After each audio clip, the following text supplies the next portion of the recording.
यहाँ पहुँचने की साथियों, हमें लगता है कि आज हम लोग मालूम करना चाहते हैं, हम पूछना चाहते हैं कि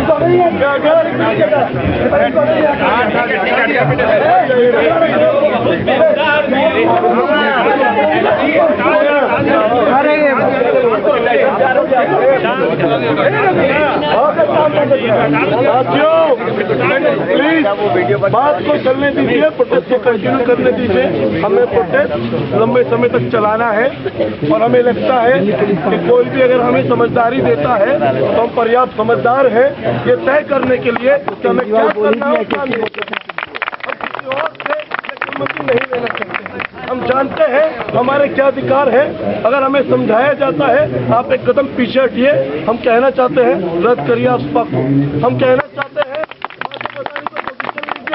हम कहना चाहते हैं जवाब दीजिए। मुजफ्फरनगर पे आपको बार बार लिखा जाता रहा 355 लागू कीजिए, काहे आप साइलेंट रहते हैं? अंदर जो आप एक भाषण देके जा रहे हैं, एक बातचीत देके जा रहे हैं, खुला निमंत्रण देते हैं मिस्टर प्रणब मुखर्जी को, मिस्टर प्रेसिडेंट को, you please come again on this campus but with the courage to have a dialogue with the student community of the JNU campus. अगर आप इस देश के प्रेसिडेंट होने का दावा करते हैं, अगर आप ये क्लेम करते हैं कि आप दुनिया के सबसे बड़े लोकतंत्र के सबसे बड़े मुखिया हैं, सिंबॉलिकली ही सही, कोई सिंबॉलिक जेस्चर ले लिया होता, वो भी नहीं ले सकते आप, उतना भी रीढ़ नहीं है। और ये बात हम बढ़िया से समझते हैं साहब, और इसलिए आपसे कह रहे हैं कि हमारे चंद सवालात हैं जिसका हम जवाब चाहते हैं। हम चाहते हैं प्रणब मुखर्जी जवाब दें।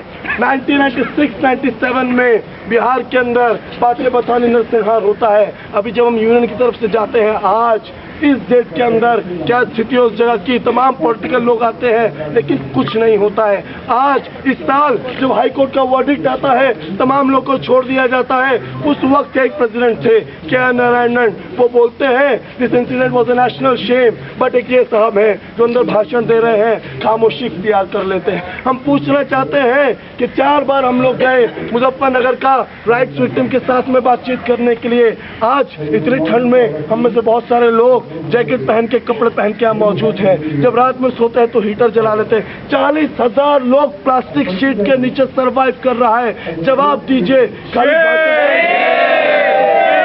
आपका अधिकार था 355 के तहत उसमें इंटरवीन करना, आप इंटरवीन नहीं करते।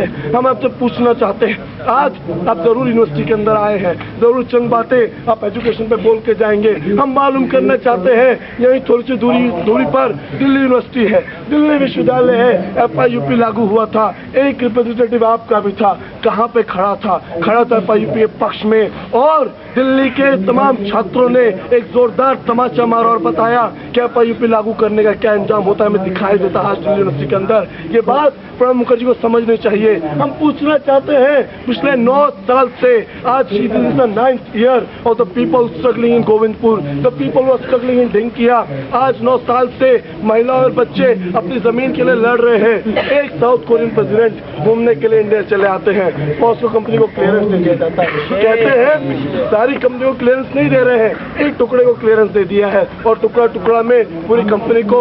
आज ये जो पूरा कोशिश है देश के नेशनल रिसोर्सेज को बेच देने के लिए, आज ये जो पूरा कोशिश है देश का जल जंगल जमीन को बेच देने के लिए, हम सवाल करते हैं प्रेसिडेंट साहब से, आइए और जवाब दीजिए। हम सवाल करते हैं प्रेसिडेंट साहब से कि इस तरह के तमाम इश्यूज आज से एक दिन पहले, मात्र 24 घंटा पहले, कल की बात है, ऑनरेबल मिस्टर प्रेसिडेंट साहब ये जाते हैं और कुछ अवार्ड देते हैं। किन भाषाओं को अवार्ड देते हैं? वो अवार्ड देते हैं अरबिक को, पर्शियन को, पाली को। पिछले एक सेमेस्टर से लगातार यूपीएससी के बाहर, DOPT के बाहर, 2 बार पार्लियामेंट के बाहर एक शख्स से बात करके बोल रहे हैं कि लाखों छात्रों का जो कैरियर है वो स्टेक पर है, लाखों छात्रों का कंसर्न है। आप एक तरफ कुछ भाषाओं को अवार्ड देकर आ रहे हैं मात्र 24 घंटे पहले। हम चाहते हैं सर आप जवाब दीजिए, यूपीएससी से क्यों अरबिक और पर्शियन को एक्सक्लूड किया जाता है? यूपीएससी से क्यों फॉरेन लैंग्वेज को एक्सक्लूड किया जाता है? यूपीएससी से क्यों पाली को एक्सक्लूड किया जाता है? कह रहे हैं कि कोई मैकेनिज्म बनाना चाहते हैं। सबसे वाहियात तर्क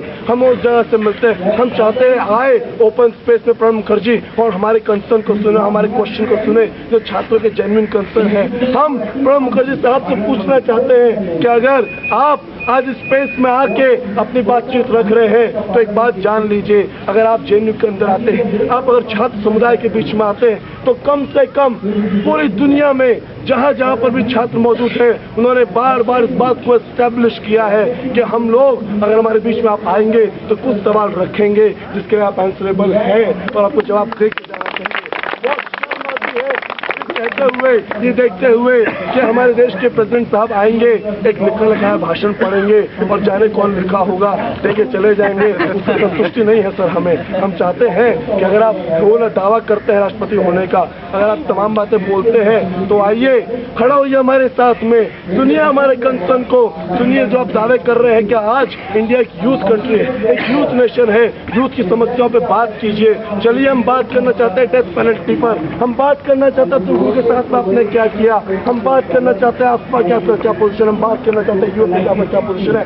आइए और बोलिए और बैठिए हमारे साथ में, और ये बात दोबारा से हम बोलना चाहते हैं। अंदर शायद हमें नहीं मालूम, हमने एक मेमोरेंडम लिख के दिया था, वो जाएगा या नहीं जाएगा हमें नहीं मालूम कि प्रेसिडेंट साहब के ऑफिस में किस कोने पे टुकड़ा पड़ा रहेगा, लेकिन एक बात हमें बढ़िया से मालूम है कि आज हम तमाम लोगों ने जो यहाँ खड़े होके अपनी बातचीत को पुरजोर तरीके से रखा है, जरूर उनके कान में जाएगी। हमें मालूम है हम लोग कागज के टुकड़ों में से निकलकर यहाँ जो स्लोगनिंग कर हमने अपने शब्दों को आवाज दिया है, वो जरूर प्रणब मुखर्जी तक पहुँचेगा और कम से कम उनको एहसास होगा, ये रियलाइजेशन होगा कि बात समझिए कि अगर आप छात्र के बीच में आते हैं, अगर आप इस देश के युवा के बीच में आते हैं, तो उसकी चोट, उसकी आवाज आपके कान तक पहुंचेगी। और एक बात कह के बाद अपनी बात खत्म करूंगा, जो भगत सिंह ने कहा था कि कभी कभी बहरे कानों को सुनाने के लिए धमाके की जरूरत होती है, इसलिए हमारे यहाँ पहुंचने की अपनी सार्थकता है। भगत सिंह को एक जवाब है। शुक्रिया। इनकलाब जिंदाबाद।